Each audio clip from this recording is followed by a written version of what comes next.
Jai Guruji, Shukrana Guruji. It's been a divine and a pleasurable journey to continue this discussion and having to know and interact with so many of you. It's been such a pleasure. And I'm here to narrate to you the continuation of our journey, which is the science of Kriya Yoga. In the last chapter, in chapter number 25, we had learned about Yogananda ji's brother Ananta and sister Nalini. Today, in chapter number 26, we are going to learn a very important thing about this book, that what is the science of Kriya Yoga. And it is really important that we also learn to manifest positivity, learn to manifest how things actually happen throughout the world.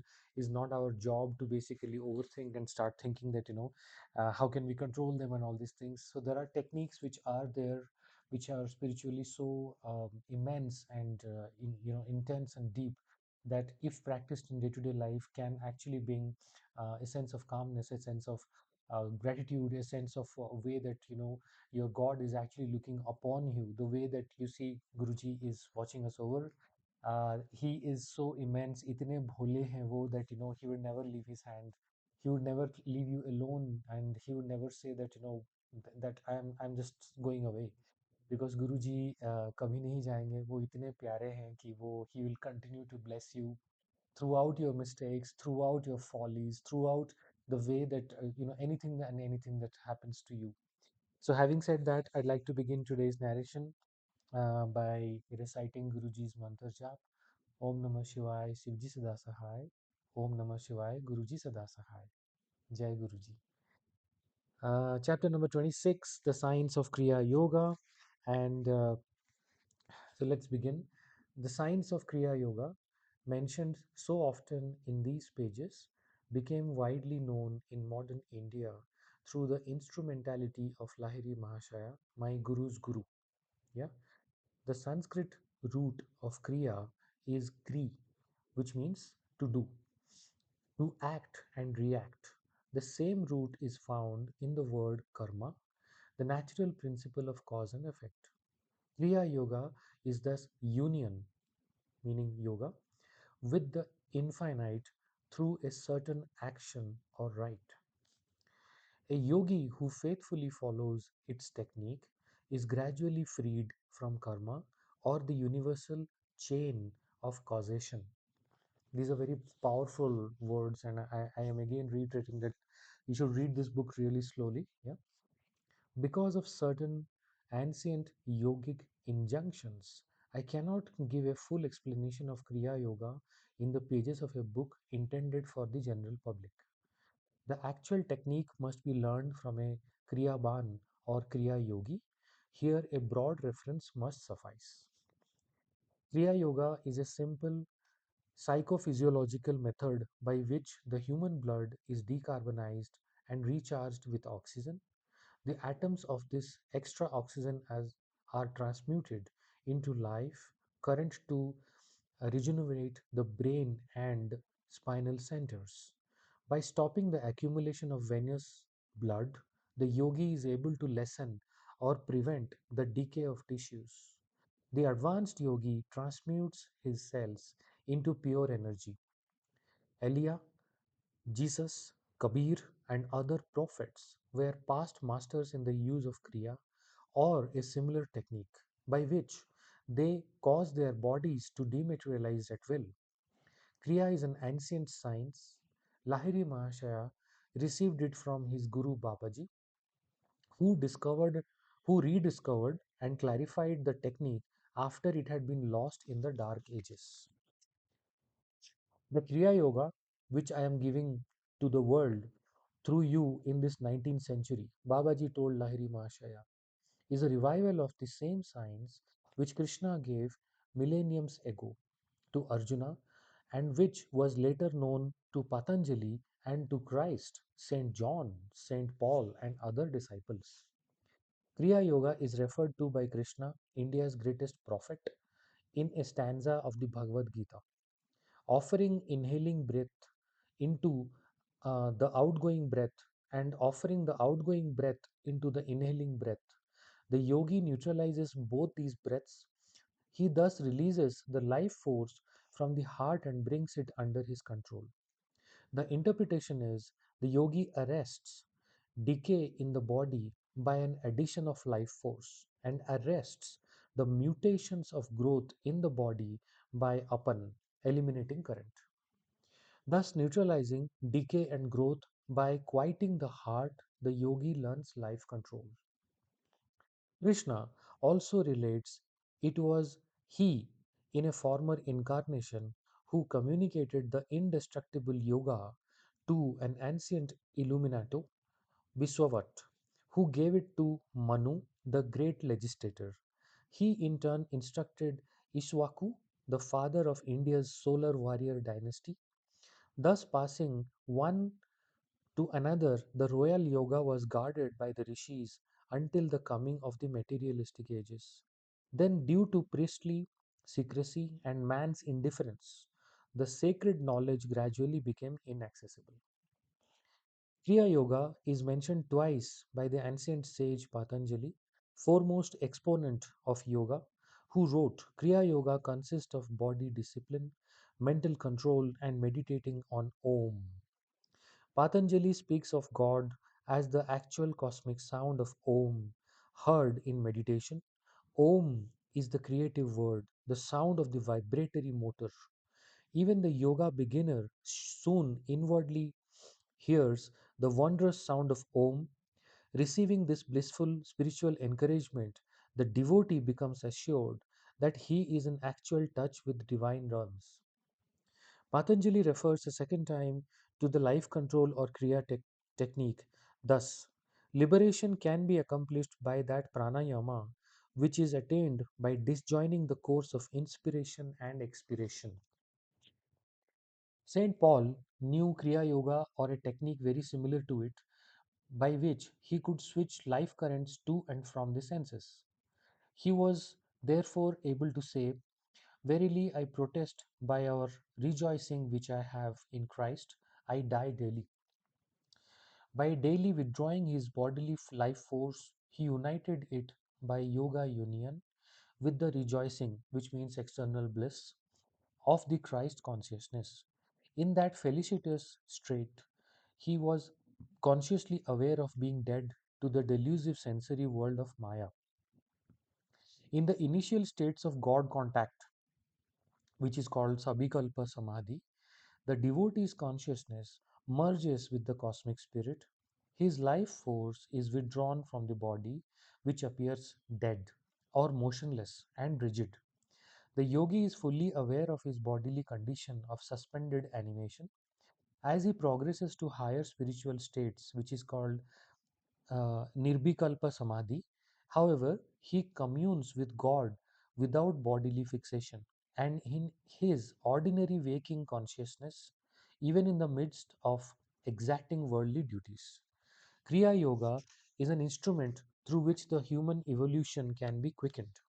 Sri Yukteswar explained to his students the ancient yogis discovered the secret of cosmic consciousness is intimately linked with breath mastery. This is India's unique and deathless contribution to the world's treasury of knowledge. The life force, which is ordinarily absorbed in maintaining the heart pump, must be freed for higher activities by a method of calming and stilling the ceaseless demands of the breath.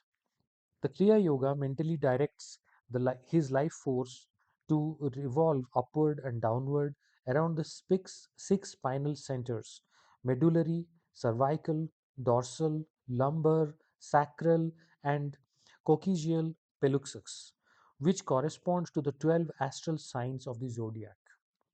The symbolic cosmic man. 1/2 minute of evolution of energy around the sensitive spinal cord of man affects subtle progress in his evolution. That half minute of Kriya equals 1 year of natural spiritual unfoldment. The astral system of a human being with 12 by polarity, inner constellations revolving around the sun of the omniscient spiritual eye, is interrelated with the physical sun and the 12 zodiacal signs. All men are thus affected by an inner and an outer universe. The ancient rishis discovered that man's earthly and heavenly environment in 12-year cycles push him forward on his natural path. The scriptures aver that man requires a million years of normal diseaseless evolution to perfect his human brain sufficiently to express cosmic consciousness. 1000 Kriya practiced in 8 hours gives the yogi in one day the equivalent of 1000 years of natural evolution, 365,000 years of evolution in 1 year. Wow. In 3 years, a Kriya yogi can thus accomplish by intelligent self worth the same result which nature brings to pass in a million years. The Kriya shortcut, of course, can be taken only by deeply developed yogis. With the guidance of a guru, such yogis have carefully prepared their bodies and brains to receive the power created by intensive practice. The Kriya beginner employs his yogic exercise only 14 to 28 times twice daily. A number of yogis achieve emancipation in 6 or 12 or 24 or 48 years. A yogi who dies before achieving full realization carries with him the good karma of his past kriya effort. In his new life, he is harmoniously propelled toward his infinite goal. The body of the average man is like a 50-watt lamp which cannot accommodate the billion watts of power roused by an excessive practice of Kriya. Through gradual and regular increase of the simple and foolproof methods of Kriya, man's body becomes astrally transformed day by day and is finally fitted to express the infinite potentials of cosmic energy, the first materially active expression of spirit. Kriya Yoga has nothing in common with the unscientific breathing exercises taught by a number of misguided zealots. Their attempts to forcibly hold breath in the lungs is not only unnatural but undecidedly unpleasant. Kriya, on the other hand, is accompanied from the very beginning by an accession of peace and by soothing sensations of regenerative effect in the spine. So as you can see, these are this is spiritual science, and there is validity, and there is confirmation that these techniques have worked over the years and have basically made sure that man's body is understood, and it is told that the way how he is actually able to connect with the divine. So you don't need to do anything great to be with God. Okay, you just need to follow the techniques which are actually mentioned here in a very brief way. There are different stages or chapters to Kriya Yoga, of course, but in a very brief way, in this particular chapter, it has been told how the body learns to relax. The ancient yogic technique converts the breath into mind. By spiritual advancement, one is able to cognize the breath as an act of mind, a dream breath. Many illustrations could be given of the mathematical relationship between man's respiratory rate and the variations in his states of consciousness. A person whose attention is wholly engrossed, as in following some closely knit intellectual argument, or in attempting some delicate or difficult physical feat, automatically breathes very slowly. Fixity of attention depends on slow breathing. Quick or uneven breaths are even an inevitable accompaniment of harmful emotional states. For example, fear, lust, anger. The restless monkey breathes at a rate of 32 times a minute. In contrast to man's average of 18 minutes, at man's average of 18 times, sorry. So let's read it again. The restless monkey breathes at the rate of 32 times a minute, in contrast to man's average of 18 times. The elephant, tortoise, snake, and other animals noted for their longevity have a respiratory rate which is less than man's. The tortoise, for instance, who may attain the age of 300 years, breathes only 4 times per minute. The rejuvenating effects of sleep are due to man's temporary unawareness of body and breathing. The sleeping man becomes a yogi. Each night he consciously performs the yogic rite of releasing himself from bodily identification and of merging the life force with healing currents in the main brain region and the six sub dynamos of his spiritual centers, which we read in the previous pages. The sleeper thus dips unknowingly into the reservoir of cosmic energy which sustains all life. The voluntary yogi performs a simple natural process consciously, not unconsciously like the slow paced sleeper. The Kriya Yoga uses his technique to saturate and feed all his physical cells with undecaying light and keep them in a magnetized state. He scientifically uh, make, makes breath unnecessary without producing the states of subconsciousness, sleep, or unconsciousness. By Kriya, the outgoing life force is not wasted and abused in the senses, but constrained to unite with subtler spinal energies. By such reinforcement of life, the yogi's body and brain cells are electrified with the spiritual elixir. Thus, he removes himself from studied observance of natural laws, which can only take him by circuitous means, as given by proper food, sunlight, and harmonious thoughts, to a million-year goal. It needs 12 years of normal, healthful living to effect even slight, perceptible change in brain structure, and a million solar returns are exacted to sufficiently refine the cerebral tenement of for manifestation of conscious of cosmic consciousness. Untying the cord of breath which binds the soul to the body, Kriya serves to prolong life and enlarge the consciousness to infinity. The yoga method overcomes the tug of war between the mind and the matter bound senses and frees the devotee to re inherit his eternal kingdom. He knows his real nature is bound neither by physical encashment or nor by breath, symbol of the mortal enslavement to air, to nature's elemental compulsions. Introspection, or sitting in the silence, is an unscientific way of trying to force apart the mind and senses tied together by the life force. The contemplative mind, attempting its return to divinity, is constantly dragged back towards the senses by the life currents. Kriya, controlling the mind directly through the life force, is the easiest, most effective, and most scientific avenue of approach to the infinite. In contrast to the slow, uncertain bullock cart theological path to God, Kriya may justly be called the airplane route. The yogic science is based on an empirical consideration of all forms of concentration and meditation exercises. Yoga enables the devotee to switch off and on at will life current from the five sense telephones of sight, sound, smell, taste, and touch. Attaining this power of sense disconnection, the yogi finds it simple to unite his mind at will with divine realms or with the world of matter. Sorry. No longer is he unwillingly brought back by the life force to the mundane sphere of rowdy sensations and restless thoughts. Master of his body and mind, the Kriya Yogi ultimately achieves victory over the last enemy, death. So shalt thou feed on death, that feeds on men, and death once dead, there is no more dying then.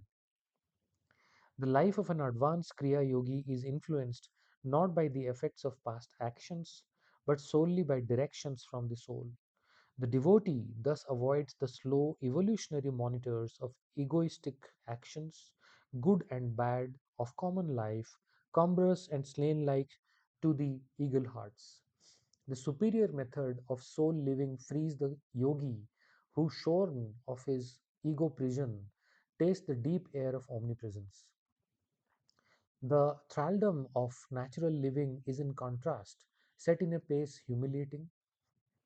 Conforming his life to the evolutionary order, a man can command not concessionary haste from nature, but living without error against the laws of his physical and mental endowment.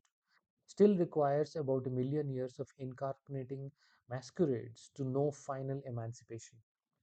The telescopic methods of yogis, disengaging themselves from physical and mental identifications in favor of soul individuality, must commend themselves to those who eye with revolt a thousand years. This numerical periphery is enlarged for the ordinary man who lives in harmony not even with nature, let alone his soul, but pursues instead unnatural complexities, thus offending in his body and thoughts the sweet sanities of nature. For him, two times a million years can scarce suffice for liberation. God, gross man seldom or never realizes that his soul is a kingdom governed by Emperor Soul on the throne of the cranium with subsidiary regents in the six spinal centers or spheres of consciousness. This theocracy extends over a throng of obedient subjects, 27,000 billion cells endowed with a sure if automatic intelligence by which they perform all duties of bodily growths, transformations, and dissolutions, and 50 million substratal thoughts, emotions, and variations of alternating phases in man's consciousness in an average life of 60 years. Any apparent insurrection of bodily or cerebral cells toward emperor soul manifesting as disease or depression is due to no disloyalty of his individuality or free will given to him simultaneous with a soul and a irrevocable never. Identifying himself with a shallow ego, man makes for granted that it is he who thinks, wills, feels, digests meals, and keeps himself alive, never admitting through reflection only a little would suffice. That in his ordinary life he is not but a puppet of past actions, karma, and of nature or environment. Each man's intellectual reactions, feelings, moods, and habits are circumscribed by effects of past causes, whether of his or a prior life. Lofty above such influences, however, is his regal soul, spurning the transitory truths and freedoms. The Kriya Yogi passes beyond all disillusionment into his unfettered being. All scriptures declare man to be not a corruptible body, but a living soul. By Kriya, he is given a method to prove his scriptural truth. Outward ritual cannot destroy ignorance because they are not mutually contradictory, wrote Shankara in his famous Century of the Verses. Realized knowledge alone destroys ignorance. Knowledge cannot spring up by any other means than inquiry. Who am I? How was this universe born? Who is its maker? What is its material cause? This is the kind of inquiry referred to. The intellect has no answer for these questions. Hence, the rishis evolved yoga as the technique of spiritual inquiry. Kriya Yoga is the real fire rite often extolled in the Bhagavad Gita. The purifying fires of yoga bring eternal illumination and thus differ from outward and little effective religious fire ceremonies, where perception of truth is oft burnt to solemn chanted accompaniment along with the incense. Guruji exactly यही बोलते हैं कि gate rid of all rituals, अपने मन को साफ रखिए.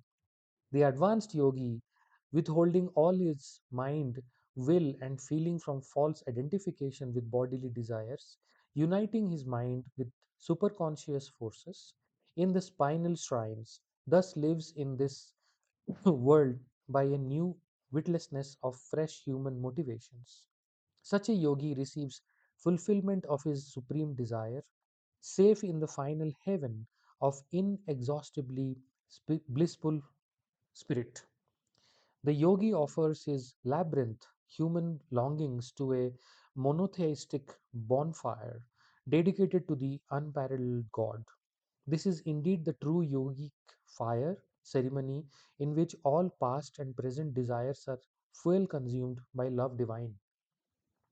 The ultimate flame receives the sacrifice of all human madness, and man is pure of dross, his bones stripped of all desirous flesh, his karmic skeleton bleached in the antiseptic suns of wisdom. He is clean at last, inoffensive before man and the maker. Referring to yoga's sure and methodological efficacy, Lord Krishna praises the technological yogi in the following words. The yogi is greater than bodily disciplining aesthetics, greater than the followers of the path of the wisdom, Jnana Yoga, or the path of action, Karma Yoga. Be thou, O discipline, Arjuna, O yogi. Arjuna, a yogi. So, in this chapter, which is chapter number 27, we have learned the science of Kriya Yoga. And as I say, that this is a book not to be fast tracked and read through the pages, and you just don't carry anything and you don't learn anything. This is a book to be read slowly and to be sure that you are absorbing the energy of this book. Even after so many years, this book carries so much of spiritual divinity and so much of positive spirit. It has the ability of transforming your life the moment you start absorbing that every single word that is mentioned, you're transformed into a different divine realm. So the way how Guruji tells that, you should read this book, it is your spiritual calling, it is your journey with me, and the same should be effectuated in all of us. We are all but a triangle of learning here that Guruji takes us through. You, your soul, and Guruji, and all three of you are actually divinely traveling in an aeroplane towards Guruji, and Guruji is showing you the different realms that what is actually there beyond, what you cannot see. So the divinity behind this book is that it is teaching us that the way Guruji tells us that कलयुग में भगवान को पाना इतना मुश्किल नहीं है. You don't need to do a lot of things to be with the divine. So I think this book actually gives you that kickstart, or that launch pad, or that kind of motivation that's going to be with you for a very, very long time. I learned this book, some of the things that I have gathered over this, over the years, and started learning. It was on the fifth time that I started learning that what is the message behind it, and why Guruji told to read this book. सो इतना कहते हुए I like to say that seva, satsang, सिमरन, श्रद्धा, ये सब चीज़ें आप अपने अंदर imbibe कीजिए.